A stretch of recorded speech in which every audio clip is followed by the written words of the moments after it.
तो दूसरे से चल जाएगा, तीसरे से चल जाएगा, लेकिन अगर जरूरत है तो मांग लीजिए, लेकिन चोरी मत करिए। और चोरी करोगे तो समाज भी आपको दंड देगा, और कानून में फंसोगे तो कानून से भी दंड मिलेगा।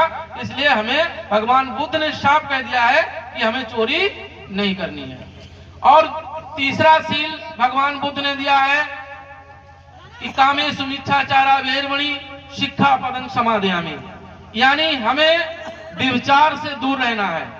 अगर हमारी हमसे बड़ी है तो हम उसे माता समझें, ये हमारी माँ है। अगर बराबर की है तो उसे समझे कि ये हमारी बहन है। छोटी है तो ये समझे कि हमारी बेटी है। इसी तरीके से महिलाओं को भी ये समझना चाहिए कि अगर हमसे कोई बड़ा है तो वो हमारे पिता के समान है, अगर हमारे बराबर का है तो हमारे भाई के समान है, अगर हमसे छोटा है तो मेरे बेटे के समान है।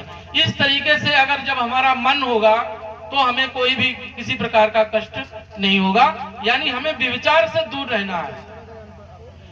उसके बाद में चौथा सील भगवान बुद्ध ने दिया कि मूषावादा वेरमणि शिक्षापदं समादयामि। मूषावादा का सील मैं गारंटी देता हूं कि कोई मनुष्य अपने जीवन में उसका अगर पालन कर ले तो उसे जीवन में कोई बड़ा कष्ट नहीं आएगा, क्योंकि भगवान बुद्ध ने कहा कि इस संसार में दुख है और दुख का कारण है और कारण का निवारण है, और निवारण भी उन्होंने बताया अष्टांगिक मार्ग।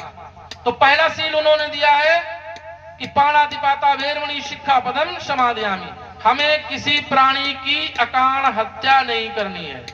जैसे मेरे कांटा लगता है, चुभता है तो दर्द होता है, ऐसे कोई भी प्राणी हो उसको जब आप सताएंगे, परेशान करेंगे, हिंसा का मतलब हत्या से ही नहीं है, हिंसा का मतलब बुरे वचनों से भी है।